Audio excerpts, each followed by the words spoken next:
Awesome. Well, hey there, everybody. Welcome to the 8th Annual Midwest Soil Health Summit. My name is Jared Luhman. I'm the Soil Health Lead for SFA. I hope you have enjoyed the past couple of days. We've had some fantastic presentations from Gabe Brown and Sarah Keogh, along with some special guests, Mary Jo Forward and Dr. Stefan Van Vliet. In case you missed those talks, don't worry about it. You'll be sent those following this session tonight. Probably not tonight. In the next day or two, you'll get those sent to you. So don't worry, and I would encourage you to read, even if you were there, to watch back and listen, because there was a lot of fantastic content, really great information in those talks. So the summit today was made possible by the support of some fantastic sponsors. And if you saw them in our slideshow presenting, those were them, but I'm going to highlight them anyway because they really are important part of making these things happen. And one of those is the Minnesota Ag Water Quality Certification Program, North Central Region SARE, the Ag Marketing and Development Division of the Minnesota Department of Agriculture and Minnesota Grown, the Applied Ecological Services, Compeer Financial, Minnesota Farmers Union, and Albert Lee Seed. So thank you all of those fantastic sponsors. We're really grateful for your help in making this possible. One last thing I would say is that we really want you guys to participate in conversations during this. So if you could have any questions that you have for any of our presentations, go ahead and put that in the Q&A box. Make sure you direct questions to the Q&A so that that chat box can be reserved for conversation between you all. We want to encourage that. We just don't want your questions to get lost back in a bunch of messages because we didn't see them. So again, make sure you put your questions in the Q&A. I'm going to go ahead and share my screen now because I'm the first presenter as well. Right.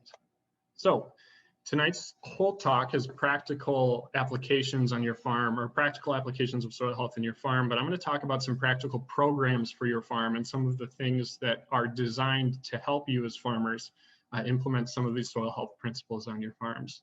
And the first one I want to talk about, and if you haven't noticed it already in the slideshow or in my intro, is the Minnesota Ag Water Quality Certification Program.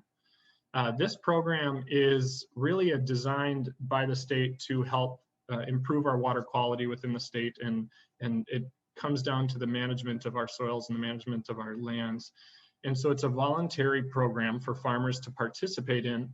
And what happens when you participate in this program is that a local certification specialist will come out to your farm and walk through your farm with you and identify some of the resource concerns on your farm and some of the areas of potential improvement to improve your water quality management and your soil management. When you do get that certification specialist to come out and help you, they don't just leave you hanging. They don't just say, you know, here's all the things you need to do. Good luck. When you finish them, let us know. We'll get you certified. They really do offer a lot of help. They offer both financial and technical assistance to make those things happen, as much as $5,000 per year to make some of those practices happen. So it can be really a good way to help. And then they offer the technical assistance required, the actual walking through the process with you and helping you figure out how to do these things. They'll do that as well, and so it can be really beneficial. What this program also offers is, first of all, just recognition. It's cool to know that you're a Minnesota water quality certified farm, just that, and being recognized for the work that you're doing to make that happen. There are currently 1,026 producers in the state that are certified, and this was I just got the email, I think it was either yesterday or the day before, sent out from them, that said the kind of current status of this program, and 1,026 producers across the state covering a total, or certifying a total of 726,017 acres across Minnesota. So pretty awesome, and just remarkable to realize and recognize how much Minnesotans care about this, and they realize the importance of this. And so that's pretty exciting to do, or to know. Also, there's regulatory certainty for 10 years. What this means is that, say tomorrow, the Minnesota decides that you have to have a half-mile buffer from all waterways, or all waters, live waters on your farm for whatever reason. By being certified as a water quality certified farm, that makes it that you are deemed compliant with any new regulations that come for 10 years after your certification, meaning that you're clear. Now, for some people, this may mean a lot. They want to have that certification to know that they're set, that they don't have anything to worry about. But for a lot of people, and I would say most farmers, you know, that's just, it's a nice side benefit, maybe gives a little peace of mind, but we're going to do all that we can to improve our water resources anyway. We're trying to manage the best we can. So for most people, it probably isn't too much of a concern or too much of a, you know, an important factor. Also, it offers branding and marketing opportunities. And this can be valuable to, well, to everybody it can be valuable, but I would say this could be especially valuable to those of you similar to how my wife and I are direct marketers on our farm, and we direct market products to consumers, and you actually get mailed a sign, a metal sign that you can put anywhere you want. You can put it at the end of your driveway, you can put it in your farm store, you can put it out at your booth at farmers markets or at fairs or wherever you might be. And it's just a really great conversation starter with your consumers. They can ask, you know, what does that mean? That water quality certification thing you're talking about, what's that all about?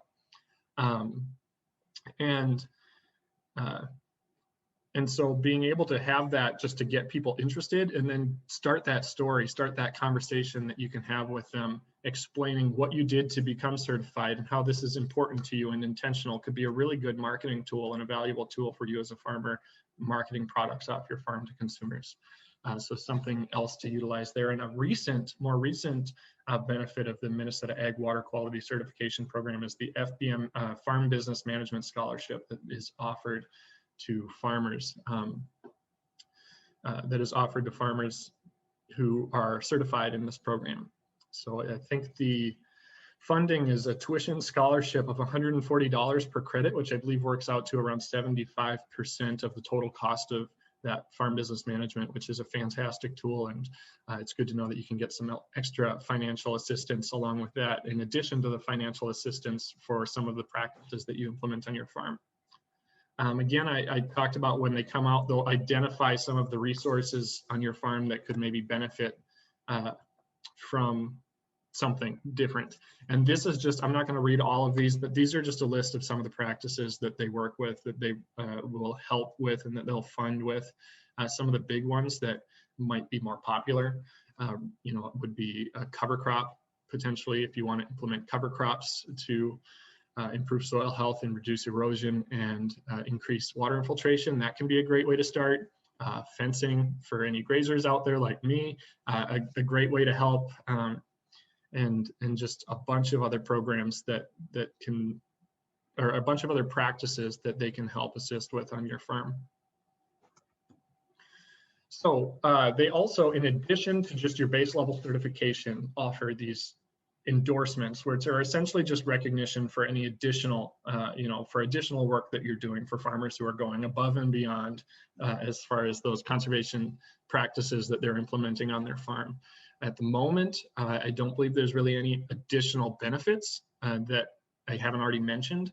I do think you get an additional sign though, so more conversation starters at farm events and whatnot. But those endorsements that are currently available are integrated pest management, which will look a little bit at your pest management, your herbicide or pesticide use on your farm, wildlife, and how your management practices might be impacting wildlife habitat and around and on your farm. Soil health is something we're passionate about, you know, obviously, and it really looks at how you implement those 5 soil health principles on your farm that Gabe talked about on Tuesday. And that we've talked about as well. If you don't know what those are yet, let us know. We'll be happy to explain a little bit about those practices. And then the last one that they're just sort of rolling out right now is a climate endorsement, which I believe looks more so at that carbon sequestration factor on your farm and how much you're doing to add or to improve that on your land. So pretty neat in that we have these extra endorsements as well. So if you are looking for how to do this, you're interested, you want to be not the, whatever it was, 1,070, you want to be the 1,027th farmer to participate in this program to get your land certified as Ag Water Quality Certified. It's really quite easy. There's regions across the state, and you can take a look at this here and see what region you're in. And if you want right now, you can jot down the local area certification specialist and give them a call or send them an email. Otherwise, it's also really easy to find this information online. Just Google search Minnesota Ag Water Quality Certification Program or something along those lines, and I'm sure it'll come up. And all of this information is available on their website. Or you can just reach out to your local SWCD, Soil and Water Conservation District. Those folks are all very involved in this, and will, at least if they don't know what to do to get you certified, they'll at least know who to send you to. So I would encourage you to reach out and to look into that as well. The next programs, practical programs that I want to kind of walk through a little bit with you that can be available to you on your farms are the NRCS programs. Similar to the Minnesota Ag and Water Quality Certification Program, they're voluntary, meaning you're not required, there's no mandates, they're just voluntary that you get to go in and do and get, just like that last program, financial and technical assistance. Again, financial to help implement certain practices and technical assistance to actually learn how to implement those practices. These programs are quite competitive. For the last several years in Minnesota anyway, we have had more applications than funds available. And so it's just important to recognize that if you do apply for some of these programs, it may take, you know, several months or even years to get funding for them. And so for some people, it may not be worth it. You know, the benefits of the certain practices implemented are more valuable than the risk of waiting multiple years. But if this is something that could be a game changer for you and allow you to accelerate the rate at which you implement conservation practices on your farm, I would encourage reaching out and learning more about these practices. If you do apply and you don't get funding, your application remains in the running for more funding until either A, it's funded, or B, you withdraw that application. So even if you don't hear from them, know that your application is still in there. These are implemented through contracts. So once you decide on a specific practice or something that you want to implement on your farm, you'll sign a contract deciding or describing how you will carry out that practice. And after the completion of that, the contract rules, you'll be compensated for that practice or reimbursed for that practice. It's not a grant per se, more so a cost share. But the funds available will be available to you after the implementation of that contract. The design of these programs are to increase conservation benefits on your farm, not to increase yields or profits. And that's the design of these programs. But the really cool thing about it, and Gabe Brown talked a bunch about it the other day, is that the neat thing is that when you start implementing some of these practices and getting your soil health rolling on your farm, that not only will you see conservation benefits and soil health benefits, but that your farm will gain, you could actually increase in yield and increase in profit on your farm as well. These things can go hand in hand. There's no one or the other. And so these practices can really benefit you both financially and, you know, production wise, although that's not the intent or the goal of them. The two major programs that NRCS offers are both EQIP and CSP. EQIP stands for Environmental Quality Incentives Program, and that program is designed to implement very specific practices on your farm. So say you want to implement fence and put in infrastructure for fence, or you want to do cover crops, or, you know, one specific practice, EQIP will offer funding for that specific practice. There's oftentimes a short contract period, you know, and the contract period is variable for that. Whereas CSP, or Conservation Stewardship Program, it provides contracts for whole farms, not specific practices, but a whole farm management practice or whole farm management contract. And it rewards you for any existing conservation practices that you might be implementing on your farm, but it also incentivizes further conservation practices on your farm. And those are all 5-year contracts. So those are the two major programs that most folks in in Minnesota are using, is that EQIP and CSP. But remember, even if you want to, and even if you have an application in for EQIP and CSP because you want to do some practice on your farm, if you don't get the funding you want or the application isn't accepted, they still offer technical assistance through the NRCS. and that's an available resource to you anytime. I mentioned this in part because we currently have a program going on right now, the SFA, in partnership with Renewing the Countryside and NRCS, called our Conservation Connections Program, where we are trying to connect farmers with these NRCS resources. I've been surprised how many people don't recognize that the resources are available to them, or if they do recognize that they're available to them, but they don't know how to apply or how to get started. That's where we want to, fill in and really help with that and providing that resource. Specifically, this program is designed for historically underserved farmers to help connect them with these resources, but we want to help you here at SFA. We want to help you. If you have questions about this, let us know. We've already offered a few educational opportunities through webinars. Those are available on our SFA YouTube and also available on that website there. That's the Renewing the Countryside that we partner with on this program. They've got the website hosting the website for this Conservation Connections program. So I would encourage you to check that out for some of the information that we've already got available through there. But we also just want to provide support. Again, I mentioned if you don't know what's out there or you're unsure, some of our historically underserved farmers we're working with may have a language barrier and you're just not comfortable with reaching out to that person. We want to be that person to walk alongside you and help you through that process. Here's our Conservation Connection team here in Minnesota, and we also have a few conservation connectors over in Wisconsin. So again, feel free to reach out to us. We'd love to get you connected with someone local to you to help with this program, and you may recognize one individual in there, Sarah Lindblom, who's going to be talking next. So get excited. She's going to be talking about some real cool stuff, and also she's available for help with this. The last thing I want to talk about here as I kind of begin towards wrapping up on my little segment is the Soil Health Academy. And Gabe talked about this on Tuesday, but I want to highlight it again because it's really a valuable resource, and also because we kind of have a cool thing for you guys, our SFA members. A little bit of a secret: we have a discount code for you for this Regen Ag 101. And Regen Ag 101 is their online course that really walks you through the basics of soil health and the different principles and implementation of them on your farm from a higher level, but very important information. And then the Soil Health Academy is the in-person schools that they're offering that go more in depth on a specific topic. We actually have I listed three there that are coming up sort of in the Minnesota Midwest area. One specifically in Cold Spring, Minnesota on dairy. And that's going to be a really great resource for you. So I'd encourage you to look into that, especially if you're dairy wanting to learn. But if you want to just apply for or get involved in this Regen Ag 101 as a starting point, that's where we have that discount available to you. This discount code is available to SFA members only. So if you are interested, email me at jared@sfa-mn.org.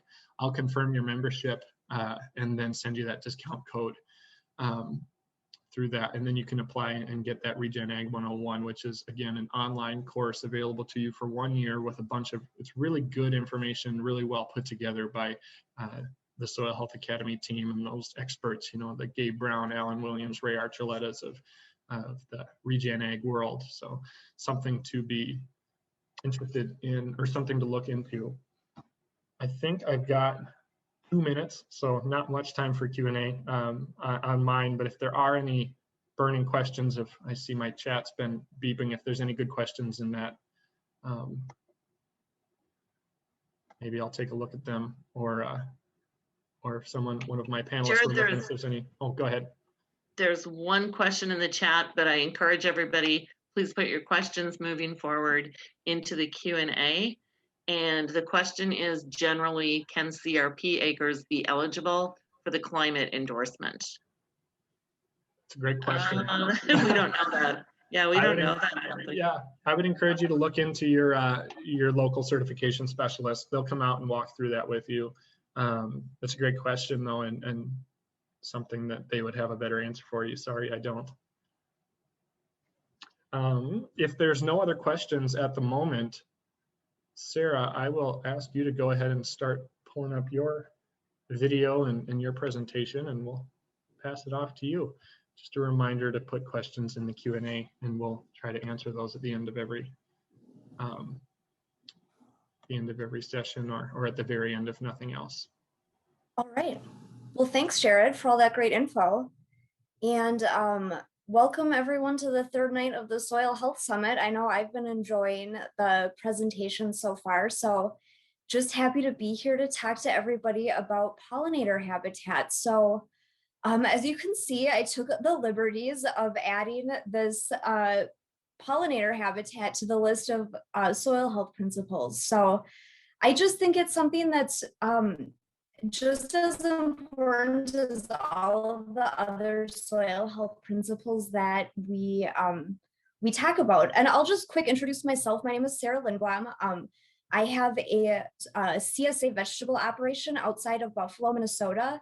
And several years ago, I started dabbling in both medicinal herbs and cut flowers, partially because I was interested in those crops, but also because I was interested in the benefits of creating more pollinator habitat on my farm might have. So I'm going to talk a little bit tonight about what those benefits are of creating more pollinator habitat on your farm, and then some practical applications and ideas on how to go about doing that in a way that would create actually an additional farm product on your farm. So I'm a pretty small scale farmer. I only have about 3 acres to work with, including all of my buildings. So I really have to make the most of all of the space that I have. So it just makes sense for me to have my pollinator habitat double as a diversified farm offering at Solar Fresh Produce. All right, so the agenda for, and it does work. The agenda for today that I'm going to talk about is, I'm going to start with a land acknowledgement. I'm going to briefly do an overview of the soil health principles. I'll talk about some of my favorite beneficial insects, and then we'll get into a little bit more tips and tricks for actually adding pollinator habitat on your farm. So I just wanted to take a moment to acknowledge that the land where I farm is the ancestral land of the Anishinaabe people. Many of the photos I'm going to share are from my farm, and a lot of the information about how to grow and use medicinal herbs is indigenous knowledge. You can see that photo on the left there is some sweet leaf or monarda in front of a Three Sisters garden. One thing indigenous farmers knew was that it was important to plant flowering native plants all around their farms and their gardens. And what it comes down to for me is that when we talk about regenerative farming, we're really talking about living and being in reciprocity with the land. And this is a core value of many indigenous cultures. So I just wanted to take a moment to acknowledge the indigenous elders of both past and present, and the indigenous individuals who are currently working in our industry to help further our knowledge of regenerative farming practices. All right, so the soil health principles, I just wanted to talk about what are these 5 soil health principles, and then number 6, of course, that I've taken the liberty of adding, and why are they important? Well, to me, these are important because that quote down in the lower left-hand corner, according to the NRCS, there are more soil microorganisms in a teaspoon of healthy soil than there are people on Earth. So when we talk about the soil health principles, we're really thinking about how can we maintain the habitat for these microorganisms of the soil. And I think this goes up, can be expanded to other insects like earthworms or beetles, the different soil dwelling insects, and that can be expanded further to small rodents and all the way up to humans. So when we're talking about the soil health principles, these really apply as well to conserving pollinators and beneficial insects. And a few that I just wanted to point out that I think are directly related to conserving pollinator habitat. Number 2, for example, minimize soil disturbance. Many of these beneficial pollinators or beneficial insects are ground nesting bees, for example. So if we disrupt those ground nests, we're destroying their habitat for their ability to proliferate from season to season. So if we can reduce tillage and reduce physical and chemical disruptions to the soil, we're also giving those beneficial insects a leg up as well. Number 3, increase crop diversity. So if we're talking about trying to attract a diverse mix of beneficial insects, we can do this by planting a wider variety of native pollinator plants. So by increasing crop diversity, not only are we providing a more diverse mix of food for the soil microbes to attract more of those beneficial microorganisms, but we're also providing a diverse mix of pollen and nectar and flower shapes to attract a diverse mix of beneficial insects. Keep living roots in the soil. Many medicinal herbs, flowers, pollinator plants are perennial plants, and those are going to keep those living roots in the soil to help improve water quality and reduce erosion on your farm.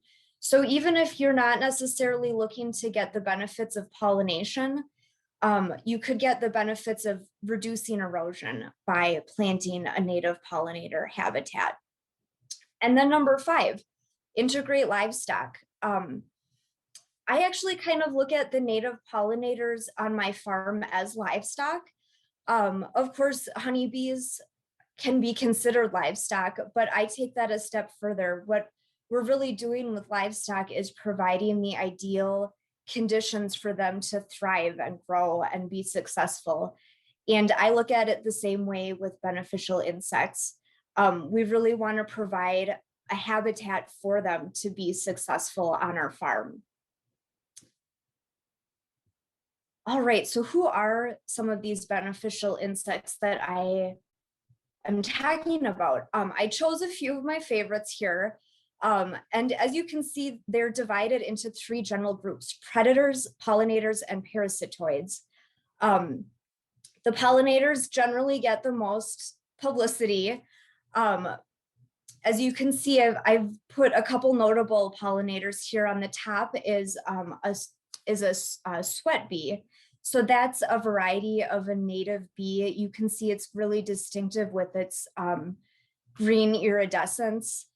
The other notable bee is that squash bee down below. Though that's an example of one of the ground nesting pollinators I was talking about. And they're a specialized bee that pollinates cucurbits. So by avoiding disrupting the soil nearby where you had your cucurbits planted is a good way to help these guys be available for pollination for the next season. And as we know, pollination for cucurbits is super important. And if we can get the benefits of that ecological service, all the better.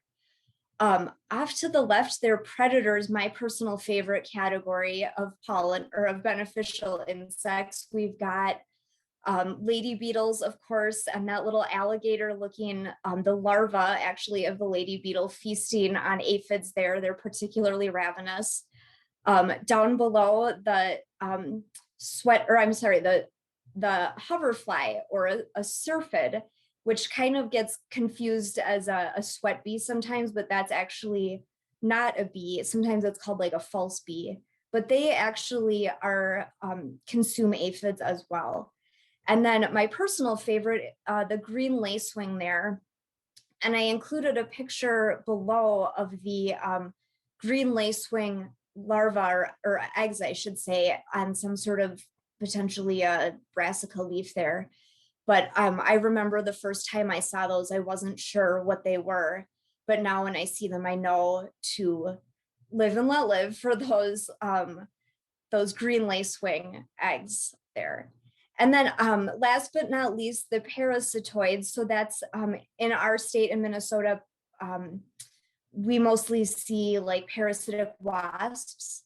And of course, they prey oftentimes on soft-bodied caterpillars.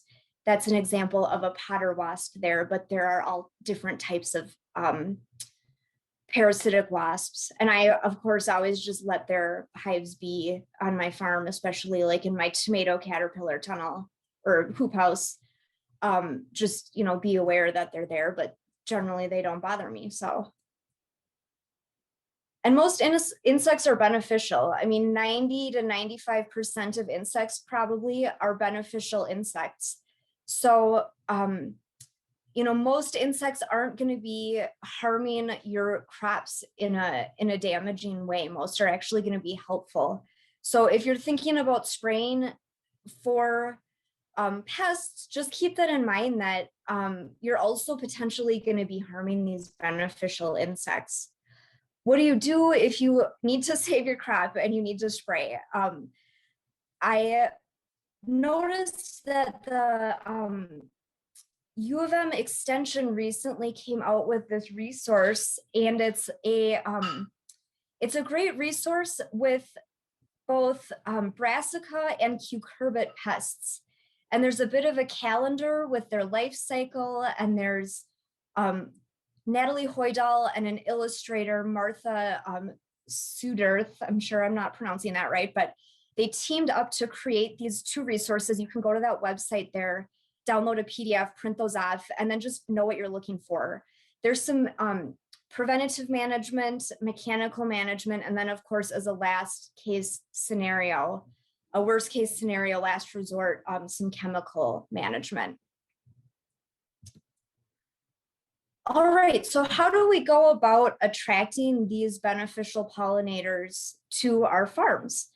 I'm going to talk about kind of two categories. One is going to be how to add pollinator habitat via cut flowers, and how to add pollinator habitat via medicinal herbs. So to start off with, I listed a few, and sorry, that's Dexter, that happens, but I listed a few of my favorite varieties of flowers that are most suited to attract pollinators. If you're thinking of adding a cut flower enterprise to your farm, I would suggest expanding on this list a little bit to round out your offerings. But if you're mostly interested in planting some cut flowers just to dabble or get started, or mostly to attract beneficial insects, this would be a good list to start with. I don't know, feel free if you want to throw in the chat any of your other favorite flowers for attracting beneficial insects, but I've had success starting all of these from seed and growing them here in Minnesota. Zinnia is one of my favorites pictured here. Super easy to grow, a great pop of color at the market booth, prolific flowers.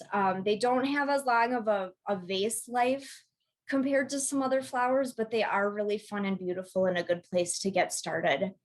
Some of my other favorites, bachelor's buttons, borage, a great companion plant for vegetables, rudbeckia is a native plant, yarrow, marigold. So a lot of great flowers that you can add just to kind of get started dabbling in flower gardening.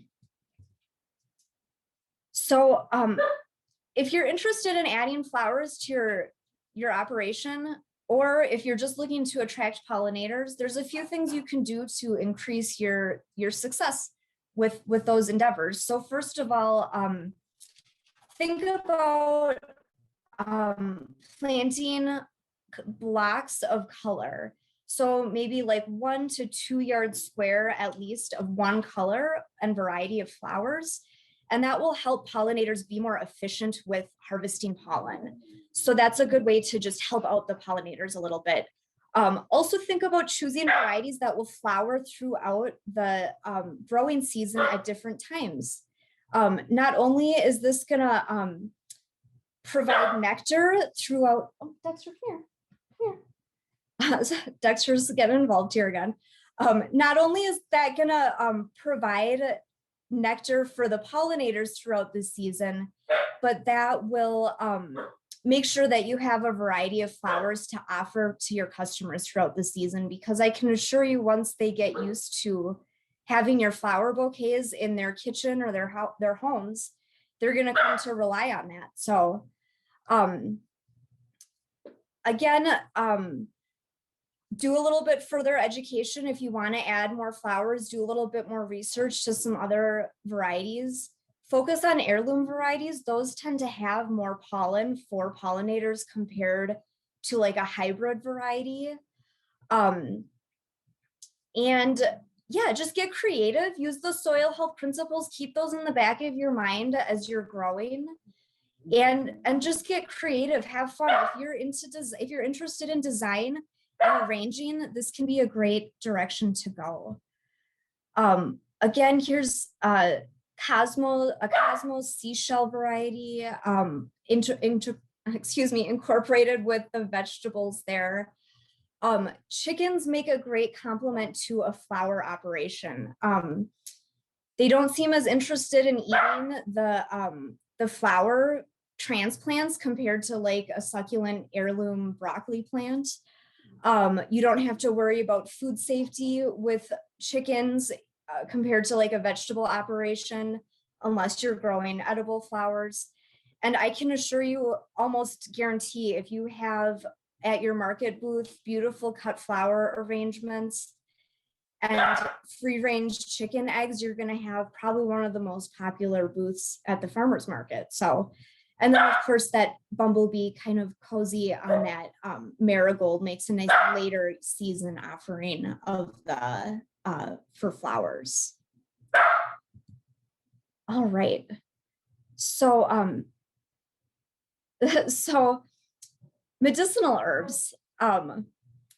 This is an area that I have a little bit more experience with and is a little bit more my area of interest. So I've got a little bit longer list here of medicinal herbs that are going to be great for adding pollinator habitat to your farm.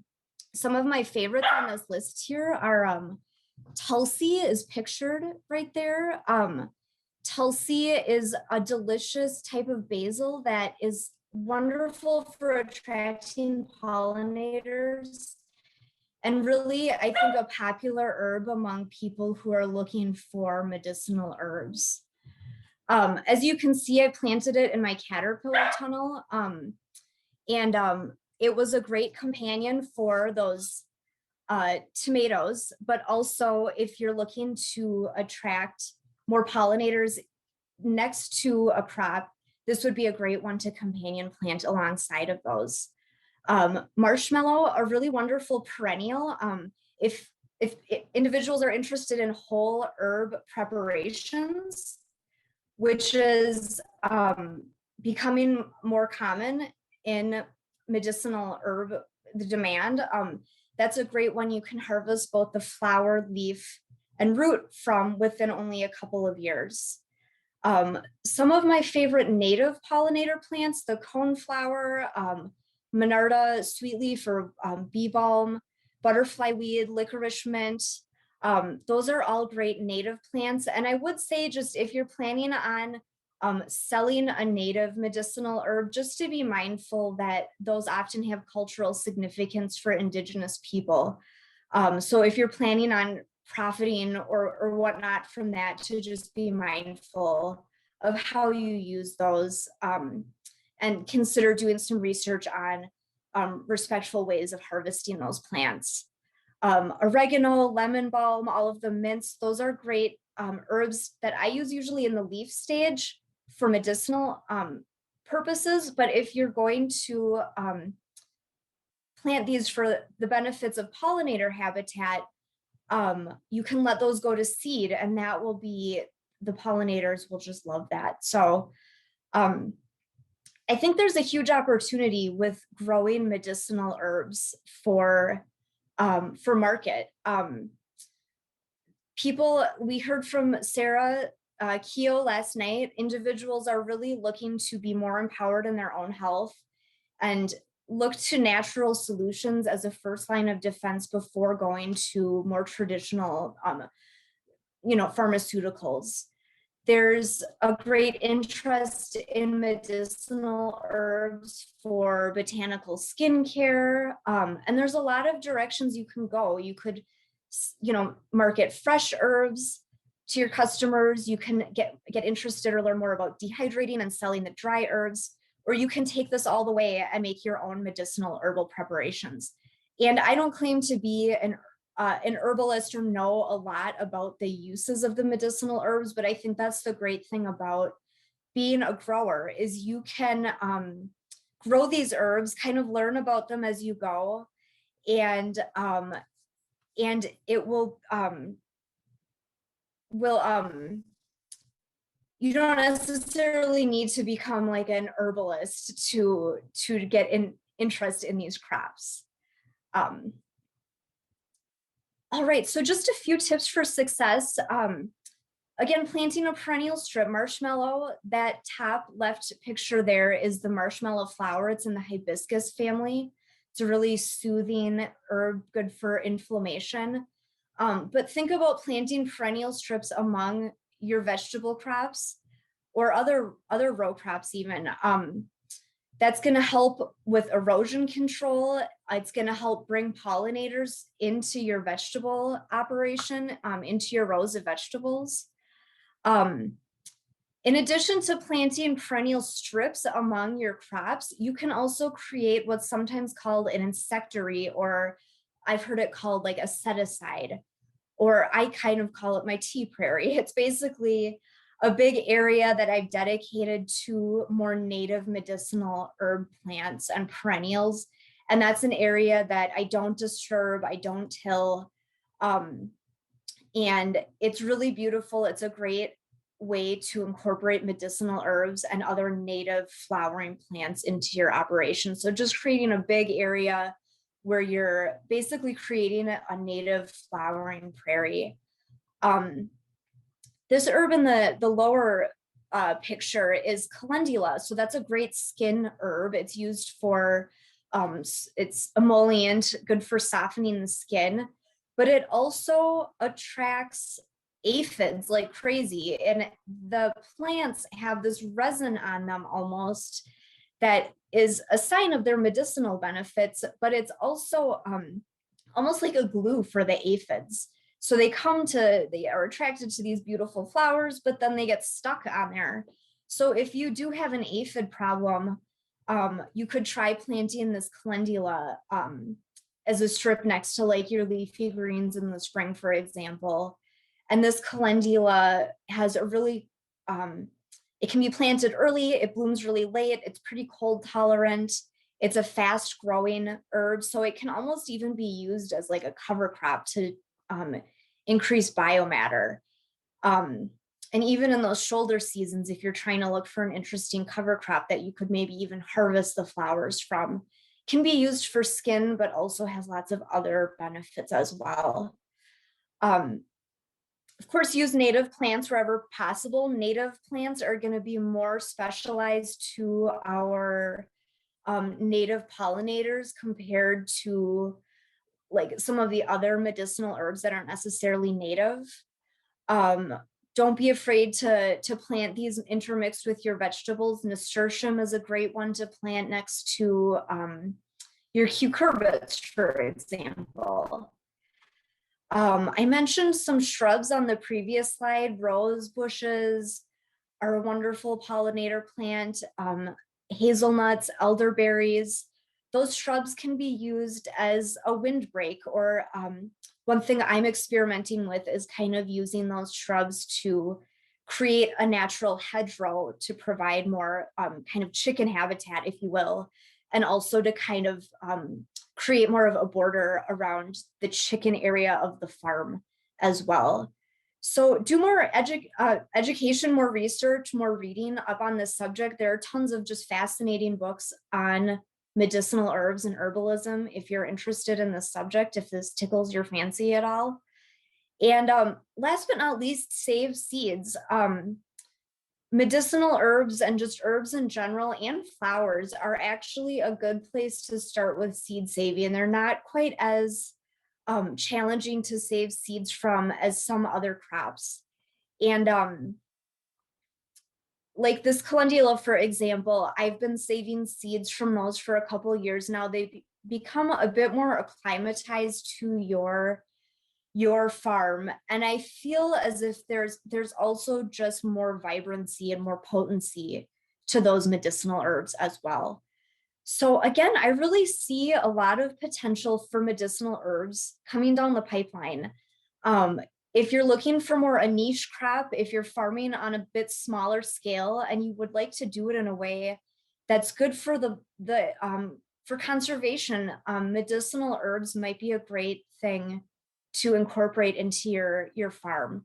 And even if you're not interested in necessarily harvesting medicinal herbs for herbal preparations, I highly encourage you to plant some of those native ones that I pointed out in this slide: the monarda, the coneflower, the licorice mint, butterfly weed. Those will really bring a lot of native pollinators and beneficial insects to your farm. All right, so again, just have fun. I think one of the reasons I've really enjoyed growing medicinal herbs and cut flowers is because it's made me a better grower to learn about growing these different specialty crops. They've been super interesting to learn about growing, and I've just really enjoyed it. Choose something that you find interesting and kind of go from there. So I've listed a few resources here. My website at the top there for my Solar Fresh Produce has some resources on growing herbs for tea, some printable PDFs. The Xerxes Society has a lot of great information on invertebrate conservation, that common insects in vegetable crops that I showed about the brassica and cucurbit crops from the Minnesota Extension is a super useful resource. Of course, the NRCS, which Jared mentioned earlier in the presentation, incorporating pollinator habitat would probably be or would definitely be something that you could get cost share funding for through an NRCS program. And then last but not least, of course, the SFA page is loaded with lots of great resources. So I don't know if there are, it looks like there might be a few questions, but if we have, I think we have some time for questions. Yes, we do. So anybody who has any questions, go ahead and throw them in the Q&A. That was really fantastic. Thanks, Sarah. So much great information there. One question and was on resources, and that was, you kind of answered that one right there. So there's a bunch of good resources to check out right there. But the next one is there a place to find out which plant habitat hosts common predators? I mean, that's a good question. I don't know of a specific place to find this out. For example, I showed that picture of the fennel plant. I don't think I said it was a fennel plant, but and I'll stop screen sharing, I guess. But I noticed the fennel plant and the tulsi, they really attracted those hoverflies.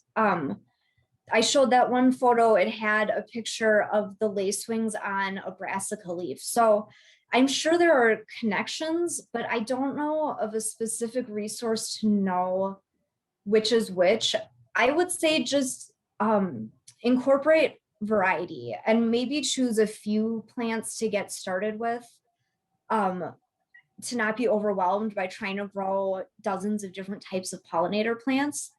But as I mentioned, just like with what Gabe Brown mentioned on the first night, we really need a wide variety of crops to get the variety of beneficial microbes in our soil. And I think it's the same for pollinators as well. The more variety you can incorporate, the better.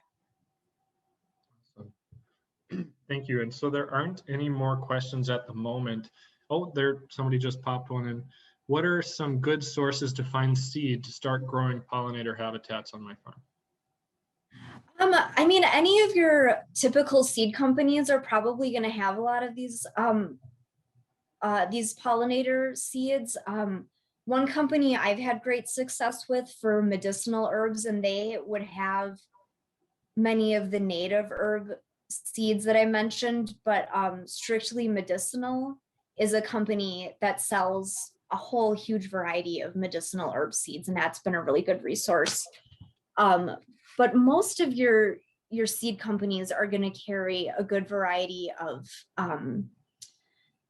those. And then I know with at least my local soil and water conservation district, they've started selling like a pollinator pack of plants and pollinator seed mixes as well.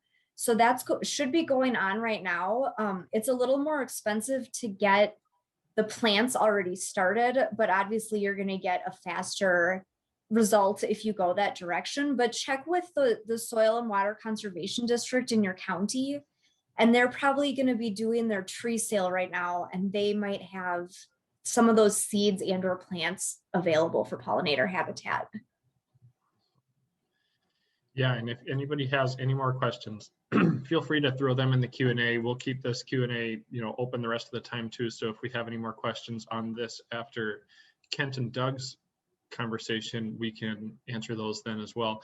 I did notice that Blake's question on resources for high school educators was at 7:20 p.m. So that might have been on mine. I was wondering, maybe Kent, I don't know if you have any more knowledge on some of like the Soil Health Academy, if they have any plans or intentions, or if there's any places out there that might have good curriculum for high school classes on any of this stuff, soil health related, that might be a good resource for any high school educators. I would recommend just right off the bat that you yourself and that other educators go to, get this Regen Ag 101 as a potential starting place. But if there's any other curriculum available that you know of. Jared, there's a host of resources already on our SFA website. Understanding Ag Soil Health Academy have a host of resources. There's recorded webinars, good ones all over the place. So there's some podcasts that Katie and Jared have been doing. I think, Sarah, you've been on a couple of those. So check out those podcasts. They're just a host of information that you can connect through our SFA website. Awesome. Thanks, Kent. Yeah, and hopefully that helps answer your question, Blake. It's probably an area where there needs to be more focus on is providing this curriculum and getting this education out to high school classrooms. So thanks for bringing that up as a great point. I don't see any more questions at the moment. And so unless there are any more final questions, thank you so much, Sarah. That was fantastic. I really appreciate you sharing that great information. I appreciated your dog participating too. I don't know if people noticed during mine, we have a rabbit in the next room who was participating a little bit too, making quite the noise, so I wasn't alone. But thank you. Kent, I will turn it over to you. I believe you are the next. Very good. Thanks, Jared. Going here. Hey, thank you all for being here. As grateful as I am for the technology we have available to stay connected through all the events that are going on worldwide, I really look forward to the day when we can all talk again face to face. So thank you so much for being here. Doug and I want to talk about integrating small ruminants into cropping systems tonight. I'm going to give kind of a general overview, and then we're going to hand it over to Doug, and he's going to go into some more specific examples on this. So Sarah did a great job of going over the soil health principles. And tonight we're going to focus here on specifically integrating livestock. Sarah talked about some of the other livestock that hopefully we will be providing habitat for by going through all the principles of soil health. But we want to talk about using small ruminants. So many times the examples we hear and see are cattle related. And that's because it's a powerful tool and because we have a lot of those available, but we also have small ruminants around, and there's a lot of interest in doing that. And hopefully we can build, or at least Doug and I can give you some opportunities to think about on maybe even expanding the use of small ruminants as a soil health tool. And again, we want to do all of this within the context of where we're working. So that's just very important on if and when small ruminants can work for you. One of the things I like to talk about when I'm talking about small ruminants or any livestock, because I've met with a number of beginning farmers and seen a number of startup farms over the years that often miss this piece, and that's matching the livestock to the farm. There are certain classes of livestock that do better in some contexts than others. And with cattle, they tend to work best on level to gently rolling ground, where we have a nice mix of predominantly grasses, but also some forbs and legumes out there. Some woodies are great too. Cattle can handle going into wet sites when they dry out, but don't do so good when it's really quite wet. And generally, we think about cattle on places that have access to larger acreage. Sheep, again, gentle to rolling or level to rolling. The rolling can be great for sheep, but really they love laying down on hilltops. Predominantly forbs, grasses, legumes, and again, some woodies can be good. Keeping them out of swampy sites is probably the best idea there. And the beauty of sheep is they can work very well with small acres. And I think that's why they're attractive to so many people. Goats, they can go just about anywhere. Rocky ground, brushy ground. The brushier, the more gnarly it seems, the better they perform. But a mix of forbs, legumes, and grasses are important to them, and they just really don't do well in swampy sites. So just a little real general background there. Now, key management challenges for small ruminants. First of all, are predators. There's a number of ways to minimize predation problems. Fencing, and there's lots of options on that. We're going to talk about some of those later here. Using livestock guard animals, very, very common way to do it. And that it can even include building a flirt that includes some big mama cows in there, or maybe even some larger steers. I've seen larger steers be very protective of a flock or a herd once they've bonded to them. So they can be a great deterrent for a number of predators. And then just our management. Frequent moves tends to throw predators for a bit of a loop. They tend to like to pattern their prey, if you will, for a while before they set up an attack. So frequent moves and just our presence out there in management can go a long way to minimizing those things. Parasites and disease seems to be another issue that can be an aggravation for small ruminants. If we can alternate species as they move through a paddock, going through with cattle once and going, or sheep once, and then a recovery period, then going through with cattle, a recovery period before coming back with sheep. Now that's difficult if you don't have a lot of acres. Leaving a residue height of 4, preferably 6 inches can go a long way on really minimizing ingestion of some of the parasite path, the paths to getting parasites in, and then providing adequate recovery periods. Obviously, the longer the better to try and break some of those parasite cycles down. We can also select for disease or parasite and disease resistance in our management program. That's kind of a long-term strategy. But another one, and this is where grazing covers can come in and integrating livestock, is grazing covers oftentimes offers a clean or relatively parasite, or can offer a clean or fairly relatively parasite-free pasture. That can be another way to help break those pest cycles. So I want to go through some ideas for integration. One is just integrating in a last hay crop, or integrating these animals before we take our first hay crop off. And if we're looking at integrating them on hay ground, I would encourage you to alternate this, not do it the same all the time every year, if at all possible. Obviously, again, your context is very important on if and how you can do this, but both can be done. And so think about that. Gleaning a cash crop, great opportunity. Want to watch if we've got, big spills as the combine turns the corner of grain piled up there. And anytime we turn animals, ruminant animals, into something like gleaning a cash grain crop, they should go in with a full rumen to start. And if we are gleaning a cash grain crop, we do want to make sure we're balancing that energy protein ratio in the ration. And so we're going to need to probably on most gleaning of, like, for example, corn, we're going to want to offer some sort of protein supplement, whether that's high quality hay or something else, but make sure they're getting that balance in their ration. We can do an interseeded interseeded cover into our cash crop. This is a great way to go, and both Doug and I are going to talk about more of that in a moment. And we can graze just cover crops that are planted specifically to address other resources in a particular field, and outwintering. And there's a myriad of ways to do this, but we're going to spend a little time talking about that as an option for integrating animals in our cropping systems. So when we're talking about grazing perennials, especially on that first hay crop, really the big takeaway is make sure we leave leaves. We don't want to graze too much. You know, when we start taking over 50% in our grazing management, we're doing damage to the root system. It takes much longer for that to recover. Now, that may be our goal. Maybe we're looking at doing something different out there, and we can use this little piece of knowledge to adjust our management accordingly. But for most people, we want to perpetuate more often than not those perennial systems. And so how much we use out there when those animals are grazing is going to have an impact on how robust that plant is and its ability to recover.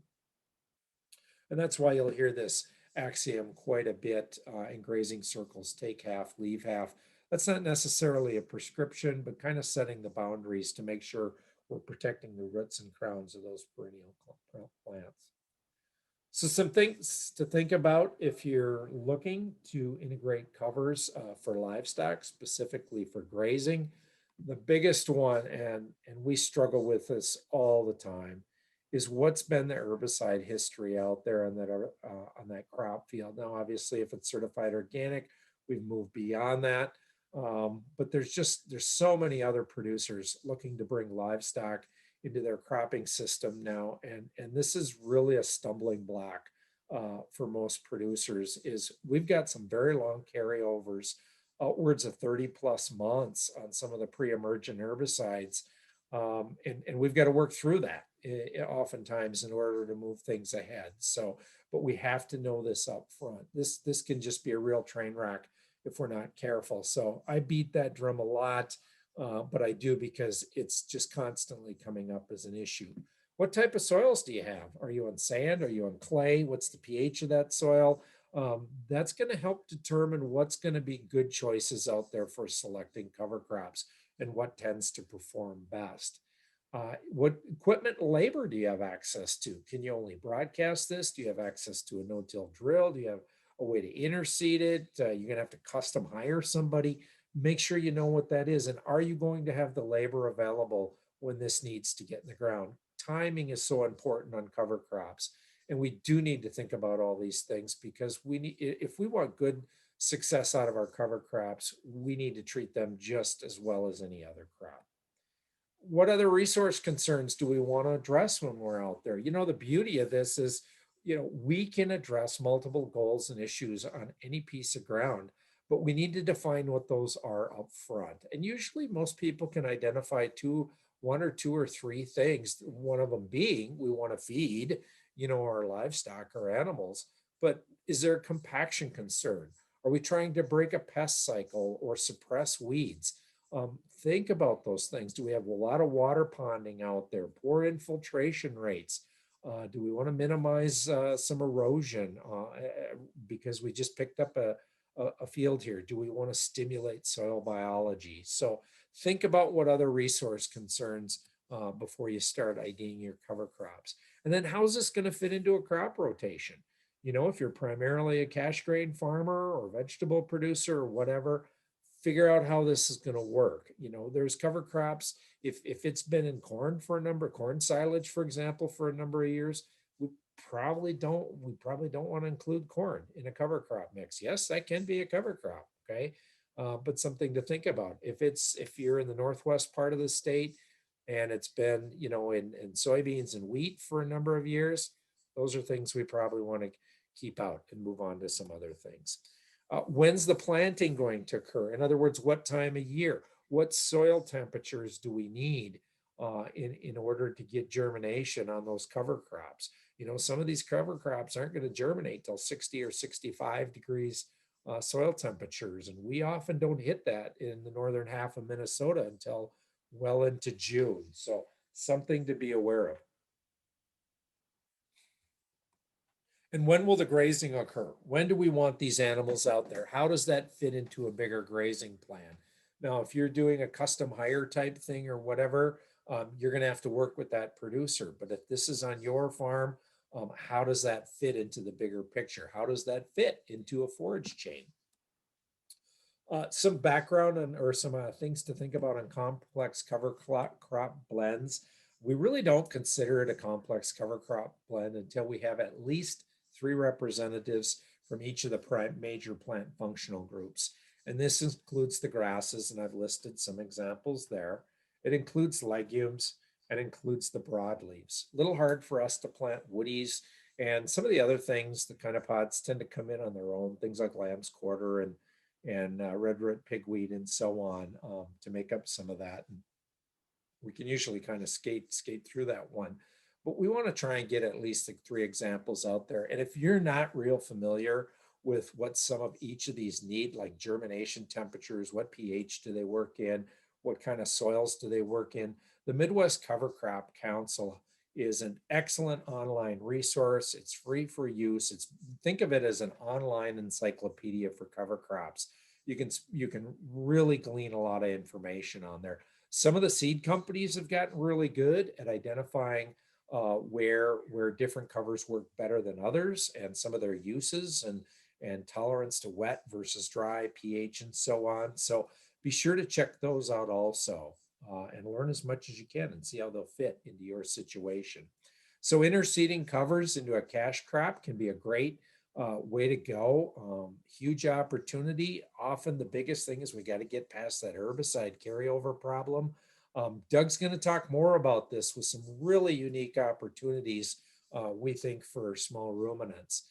Using rye or winter wheat or triticale combined with hairy vetch, or all of them combined with hairy vetch for early spring seeding can be great.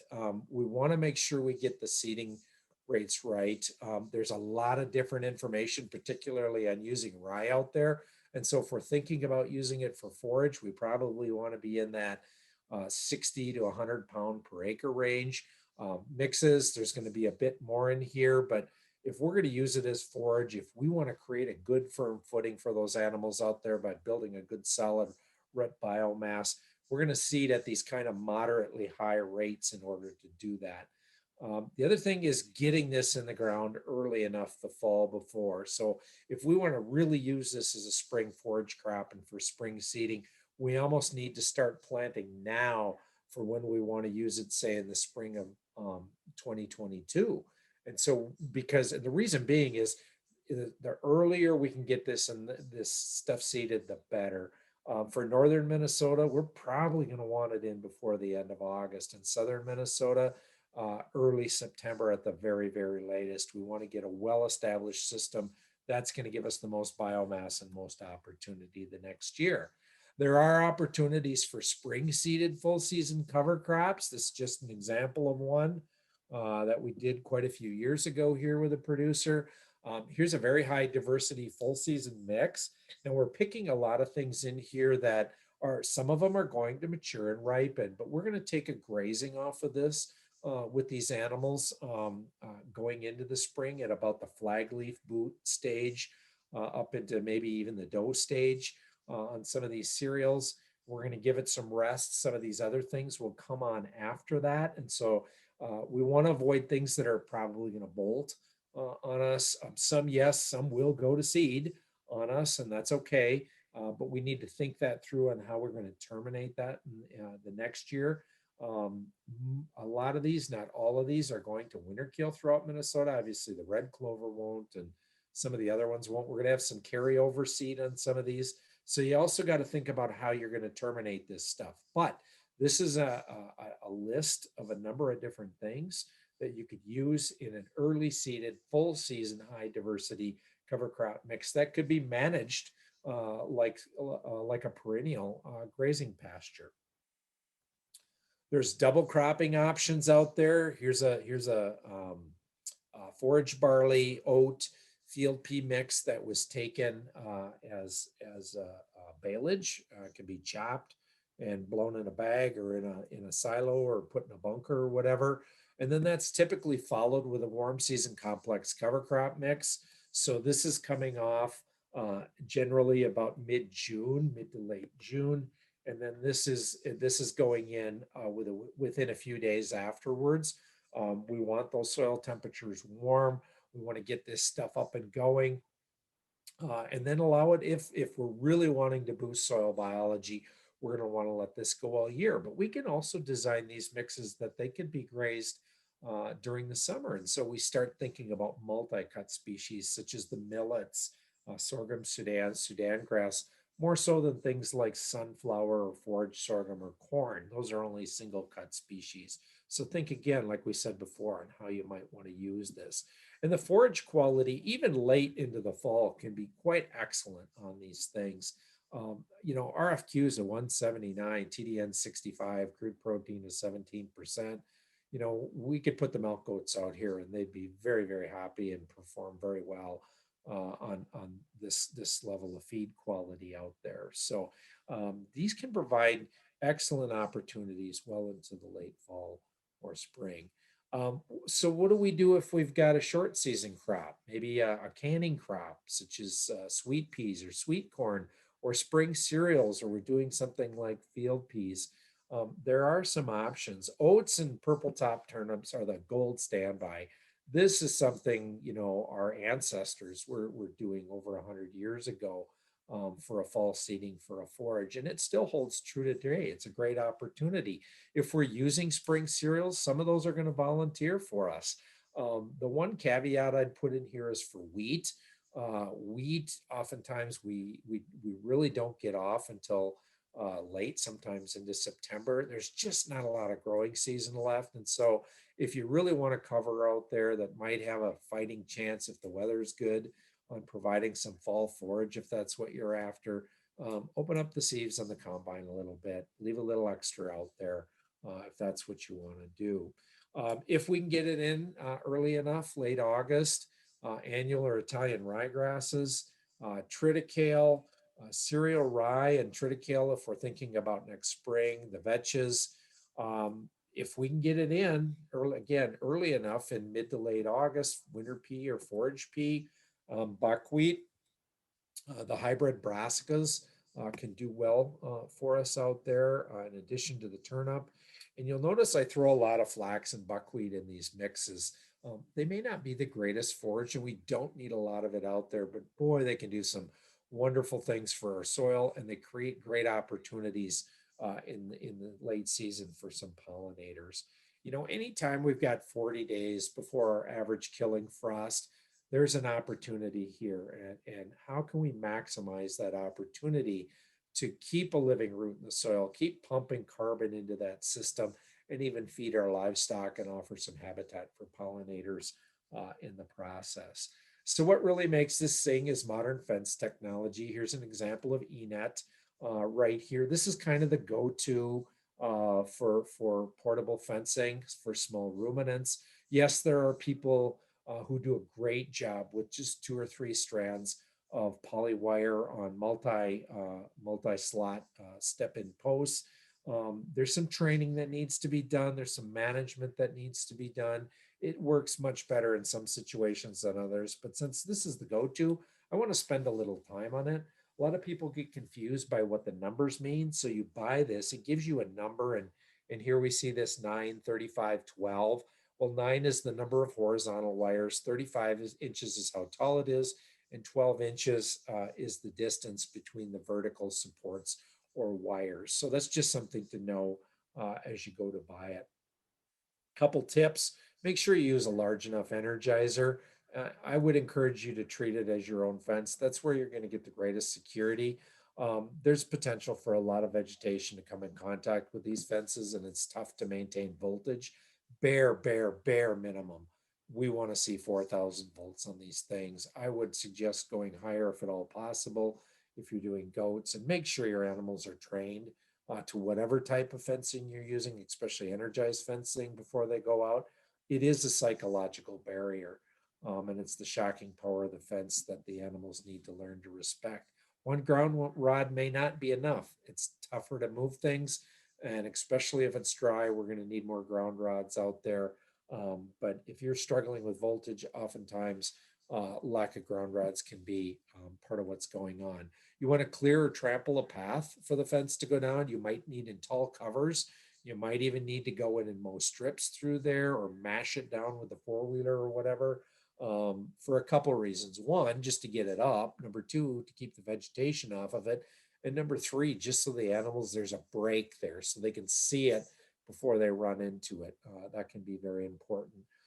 I don't encourage people to leave these in one place for more than 5 days during the growing season. You're going to have vegetation growing up in there. It's going to be harder to pull it up. You're going to have problems with it shorting out. So, and these do not handle snow and ice well at all. We had 12 inches of snow last night at our place. So that would have pulled one of these things. It just would have flattened E-net. I've seen it happen before with a big snowstorm. So if you're using this and you know there's a big heavy wet snow coming or ice coming, you may have to make other plans.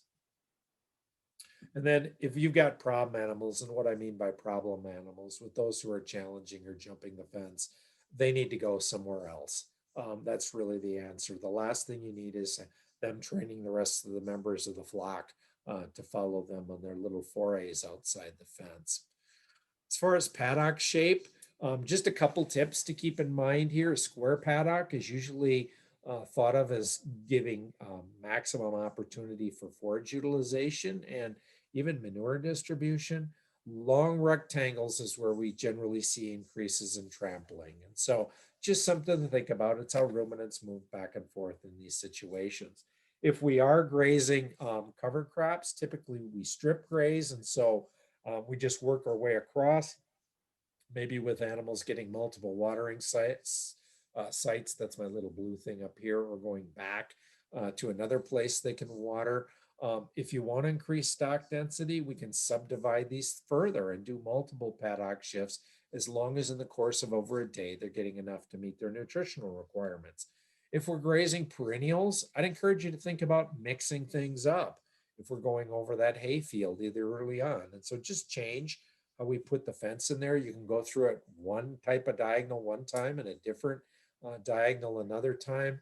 But just keep a few notes, and that this is something you're going to do regularly. I encourage you to mix things up. So let's spend a little time estimating dry matter needs and how to set up a paddock, how to design the size of that paddock. So in this situation, we've got 15 ewes, and we just threw a 250-pound weight on them here, and 23 lambs at 50 pounds apiece. So we have just under 5,000 animal pounds there. And so just for easy math and to round numbers off, because this is just a guesstimate, we've got 5,000 animal pounds. And because these are used with lambs at side, we have higher nutritional requirements. We want everybody gaining and lots of milk being produced. So we're going to use 3.5% of their body weight. And through that, we see that we need 175 pounds of dry matter per day to feed our little flock here. Now we want to go out and estimate how much forage we have. And if we just go out and do some measurements and see we have a forage height of 16 inches. And by the way, for an average size person, knee height's going to be around 20 inches. The top of most chore boots is usually 16 or 18 inches. Those are some good figures to know. Then you have a measuring tool with you at all times. You don't need something else with you to do it. You're going to have enough things to carry around with E-net and so on. So those are kind of handy tips. But I'm using a dry matter per acre inch value of 150 pounds. If we're grazing perennials like a hayfield, it's going to be in that 150 to 250 pounds per acre inch. You can estimate that by looking down. If you do have a grazing stick, some of them have dot grid counters on to help you do that. If you're seeing much of any bare ground, just a little bit looking down, and it's not a real thick stand, you're going to be on the lower end of the spectrum. But if it's gnarly thick and boy, it just really looks nice, you're going to be pushing that 200 to 300 pounds per acre inch. Cover crops are going to be quite a bit less. There tends to be more space between them. They can look thick and lush as we look across, but looking down, they tend to have higher water content.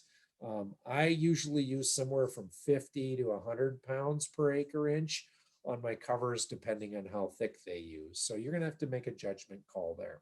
But if we've got 16 inches on 150 pounds per acre inch, and an acre inch is a 1-inch swath, 1 acre in area. And so we'd have 16 of those stacked up if it was 16 inches high. So we got 2,400 pounds per acre of above ground biomass.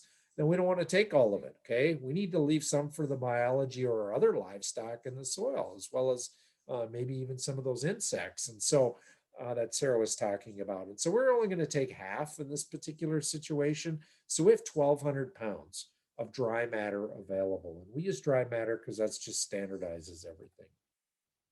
So how do we determine paddock size?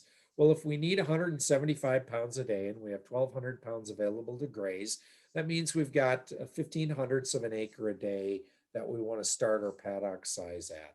So if there's 43,560 square feet in an acre, we multiply that by 1,500ths, and that gives us a little over 6,500 square feet. That's what they're going to need for a day. If we take the square root of that, that's 81 feet, or 81 times 81. Little tip here, ENET comes in 82-foot length rolls or 164-foot length rolls. So in this particular situation, if we did 182-foot ENET on a side and got our square, that would give us about what we need. Or if we did 164, made it half and used 2 of them, so half here and half down here, and we'd make our little paddock that we need for the day, and we'd be good to go. So if we did a long piece, 164, it would need to be 40 wide. So you got to figure out your context and how it's going to work best for you. But just a little tip there with the ENET and helping you setting up your paddocks. So stock density, if we've got 6,534 square feet, and we divide that up by the square feet in an acre, we've got 1,500ths of an acre. We've got roughly 5,000 pounds of sheep on that 1,500ths of an acre. That's going to give us a stock density of a little over 33,000 pounds. Now, we really don't start seeing really powerful soil health benefits until we start getting in that 40 to 50,000 pounds per acre. So if we divide this paddock in 2, because that's the amount of space they need to meet their nutritional requirements for the day. But if we were to divide this in 2, we would double our stock density to about 67,000 pounds. And if we did 3 paddock shifts a day, we'd be at about 100,000 animal pounds per acre. So stock density is the number of animal pounds per acre. And this is just a way to estimate what that is. Now, these are just things to get us started. These aren't lock solid numbers because there's just too much variability out there, but it's a way to get started. So we want to be observant when we're out there. Are they eating what we want them to? Are they leaving as much as we want them to? Are we maintaining ground cover? Are they content? I know sometimes when they get spoiled, they just show up when you're out there anyway, but are they basically content when you peek out over the hill and they're lying down? And are they getting what they need, or are they really, they're taking it too short or whatever? We need to make some adjustments. So, and we can do that. That's just why we call it adaptive grazing. Part of what we're after is trampling, because this trampling is going to feed soil biology. But we need tall forage, whether it's covers or perennials, in order to do this and to make this happen. And that lignified, they're going to eat the best. So we want to eat the best and trample the rest. And the stuff they trample is starting to lignify. And when we put that lignin on the ground, it starts to, it's very beneficial to soil fungus. And most of our ag soils are low in fungal. The fungal component, they're more bacteria centric. So this is a way we can help stimulate that fungal component on our soils. Okay, I want to spend a few minutes on outwintering. The beauty of sheep is they come with this thick woolly sweater automatically. So they really handle outwintering well. And we have a number of SFA members that do this. They have a very low water requirement, and they will use snow to meet a big chunk of that water requirement. A windbreak and a bedding pack might be a handy thing to have for adverse days. The windbreak can be portable. It can be trees. Use what you got. Again, what's your context? And old dry hay, slough hay, straw, you know, whatever can be used as a bedding pack. And the nicer days, they're going to lay out on the bales that remain anyway. And they can graze complex covers well into the winter. There's people, you know, they talk about their sheep easily moving just a few feet over for that next strip of covers or that next bale through 30 or so inches of snow. So they can go through a lot. Now, goats, a little different story. They're going to need a roof over their head when things get wet. This can be something portable. It can be on skids. It can be a calf super hutch. I've seen a lot of clever things used. Be innovative. Find what's something that you can move around.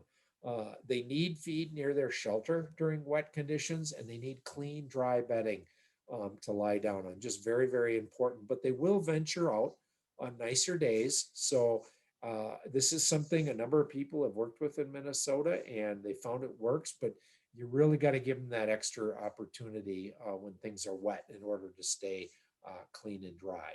So when we're out wintering or bale grazing or whatever, I think for most people, you're going to want to be systematic about it. And there's 4 places here that this site's been bale grazed. And all of these green spots here are where the bales were.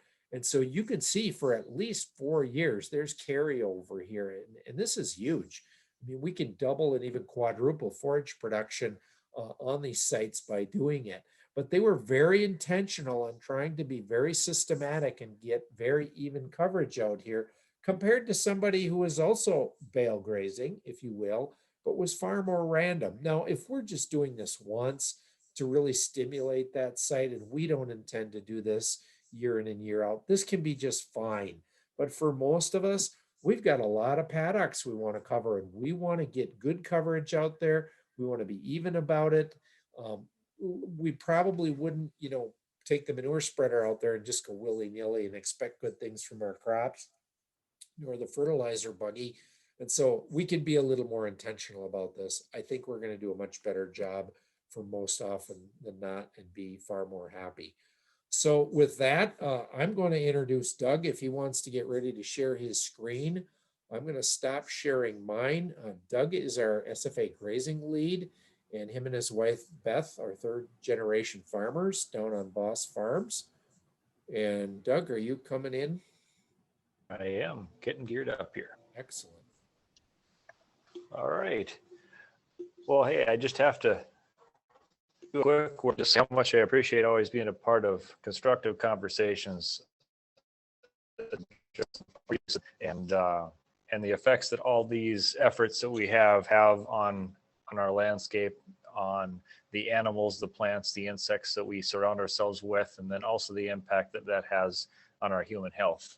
And so with that, let's continue on today. You know, we're talking about integrating small ruminants on our cropland acres specifically, but in general. So let's just start talking about some ideas and how to make that happen.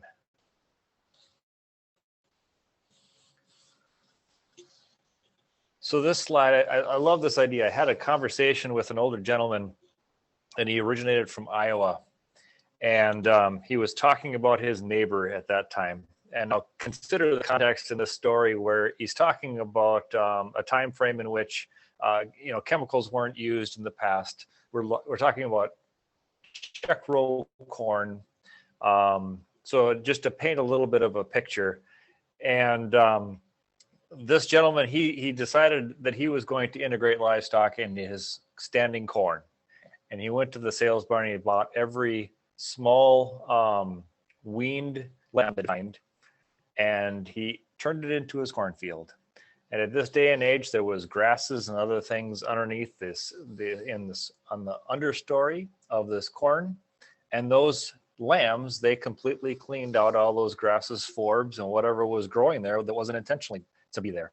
And when I first thought about that, and I thought relating that and comparing that against what I understand as important with diversity and the principles that we talked about earlier, that I just thought that was genius. Now, the interesting part at the end of the story is that the farmer was the first to complete his harvest of corn because he didn't have the competing grasses and such that got tangled up in his equipment. So some of the things that we're thinking about if we're looking to do something like this include the timing. When are we looking to potentially do something like this? There's a specific time that we'd look at with the corn growth. We want the ears standing up yet. We want to consider the livestock that we're going to turn out in there. It may not turn out the same if we had something other than the lambs that this farmer had used during that time. Older ewes or even rams might behave differently in that scenario. I talked about the row spacing. This was check row corn. So in today's day and age, we're talking about row spacings that are typically different. And so we have to consider how that's going to impact the scenario. If we're narrow corn, or if we're looking at even doing 60 or 40-inch corn with covers in between. And with that, let's consider the possibility of having cover crops grown in our wide row corn. And normally when we're looking at doing these things, we're maybe thinking about integrating cattle afterwards, and we would have a limited time frame in which we could introduce livestock to that scenario that's very different than if we were looking at small ruminants. And the really cool thing in my mind is when we look at approaching grazing that earlier, we could graze it during the growing season potentially, taking a small percent top, and then we would be stimulating the release of increased amounts of liquid carbon in that soil profile. And that to me was that was crazy, crazy good. I mean, we could actually influence the amount of carbon our cover crops are going to excrete within that soil just by having the possibility or the option of putting small ruminants into that scenario. Now, stock density, I'm sure, is going to have to be a consideration in this situation too. How big of an area we provide, how often we move them is all going to affect our outcome. Now, Kent had talked a little bit about the fencing. We would have to address that, and it may require some advanced planning. We may actually consider putting some lanes in between certain sections of our corn and to accommodate some fencing needs. And of course, we'd have to be able to have those animals, give those animals access to water as well.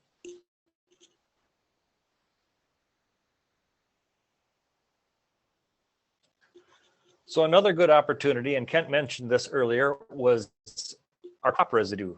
When we take off especially an earlier maturing crop like a small grain scenario, we have the opportunity to do a number of things. And just to leave it and not capitalize off those opportunities, that could be a unfortunate situation.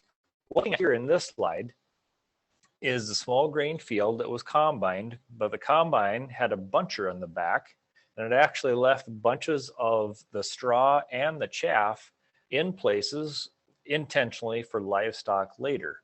Now, what this does is it gathers a lot of the chaff in one spot and leaves it, and we collect more of the small light seeds that Kent had talked about when we're adjusting the sieve in that combine. And that could be livestock feed.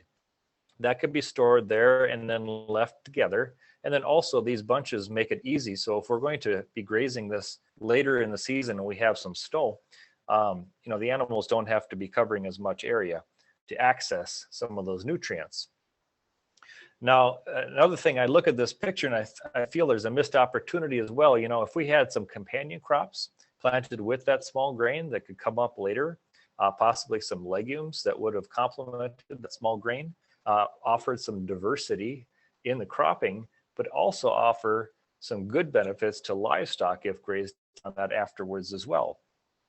Certainly a consideration in looking at balancing rations for the livestock looking to graze on there. Another thing we can consider doing in these scenarios is bringing in other fertility to balance those rations, such as bale grazing. This doesn't have to be just done in the winter. Oftentimes it's typically thought as a wintertime management tool, but this can happen all season long. And so when we have the conditions and the scenarios that allow for this, we can go out in these cropping situations, reduce the amount of feed that we may have to normally store or feed throughout the season by grazing in part of these crop residues, but then balancing that ration with a higher protein of hay. That can be brought out and bale grazed by unrolling round bales in part or flaking off square bales. even small squares. They're a nice little package, and you can decide how much you need daily and feed daily. And then also consider the terrain. There's a little bit of a terrain in this picture in the back. Now, normally, if we have some traditional farming methods, we have some thinner soils on those hilltops, and we can concentrate on those with our bale grazing approaches, and we can concentrate by some more fertility in those areas as we're doing our management. So this is one I love. When we're talking livestock integration on any farm, we have oftentimes areas on the farm that are, in my opinion, some underutilized if stock are not. And this is a picture of my farm on a field that, if we didn't integrate livestock, there really be for us to have a return financially. And some of these areas are next to some of our cropland fields. We can really take advantage of the opportunity of using livestock as a tool to provide diversity in a number of ways. And one of those would be to alter grazing between the cropland acres, and then also some of these provide some perennial that affect the biology. And we transfer some of that biology from these with them, of course, their entrails and everything else along with that, and the is with that as well. We have a couple places on our farm too that only small ruminants in my would be utilized because of the prior uses to lie it with cattle. That'd be a good choice in those situations. Or did we lose Doug altogether? Hear me okay? In and out. All right. If it gets too bad, we'll continue on here as we go. Where we left off, I believe we were talking a little about the fact that we can integrate livestock on our land and flourish at the same time. And so when we do apply the flow of disruption, we can often challenge nature, and nature will rebound even more plentiful than before this disruption. Custom grazing is also an opportunity that we have to consider when we're looking at how we can stock in our cropping situations. And custom grazing means that we could be grazing non-owned animals and bring them to our own farm to positively impact our farm. Another option would be grazing our animals on other land to improve the resource. Sometimes these are services for hire. Allowing someone to manage animals on your land is also another way to increase on your land and reap the benefits of integrating livestock without actually having to have the responsibility of that.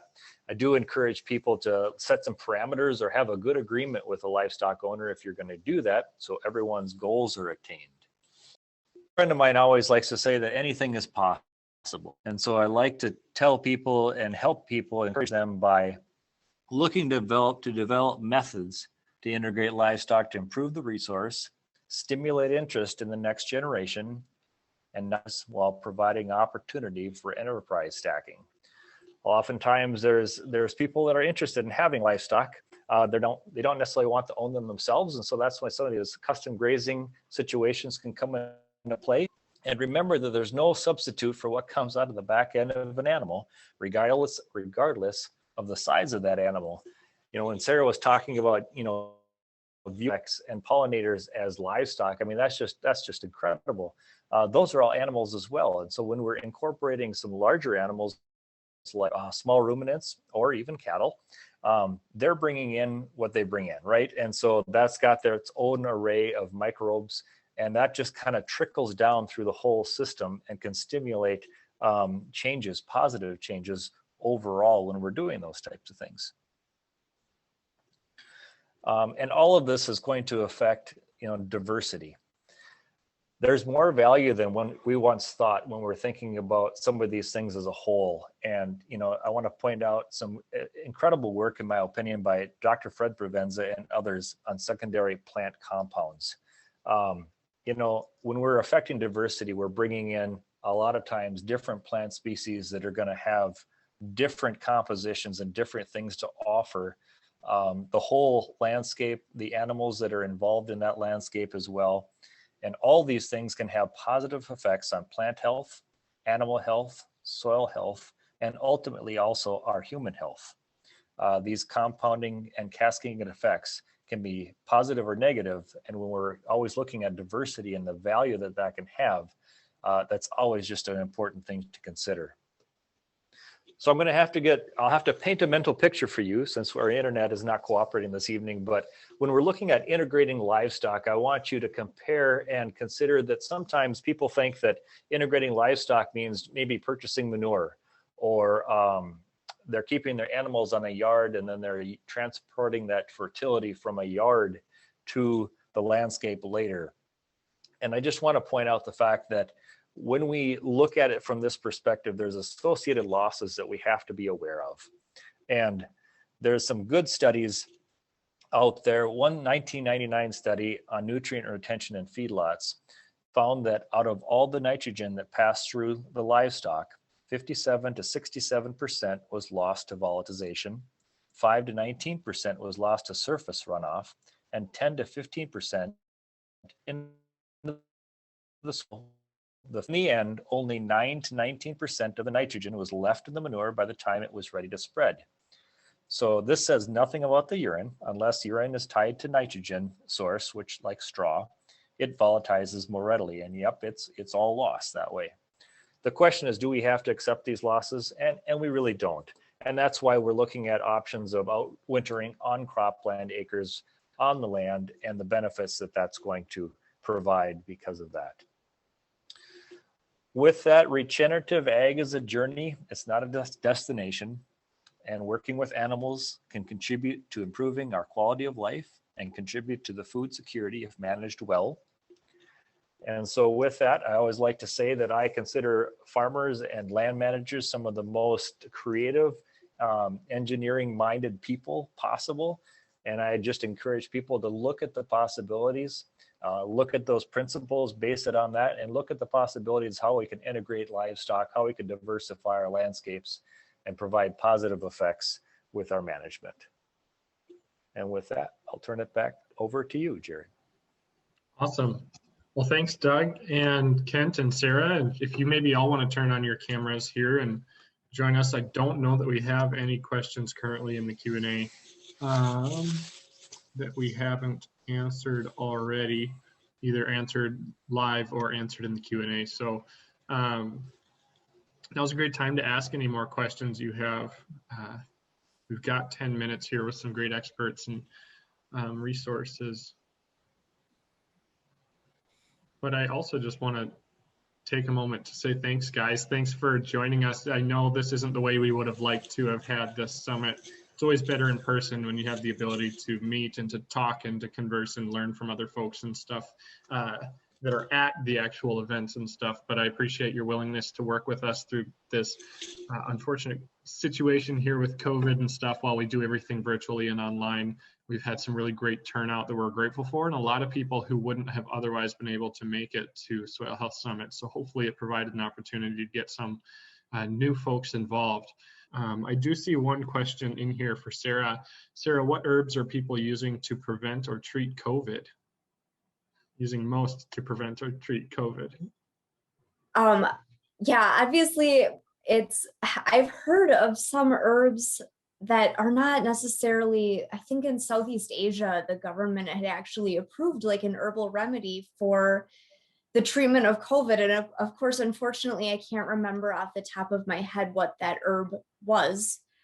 But, you know, I don't think there are any herbs that in the United States we would have approved usage for the actual treatment of COVID. I mean, I think what it comes down to would probably be, you know, just supporting your immune system, boosting your immune system. I know Sarah Keogh talked just a lot about great nutritional advice that would be helpful for that. I'd imagine just grass-fed beef period would help boost your immune system.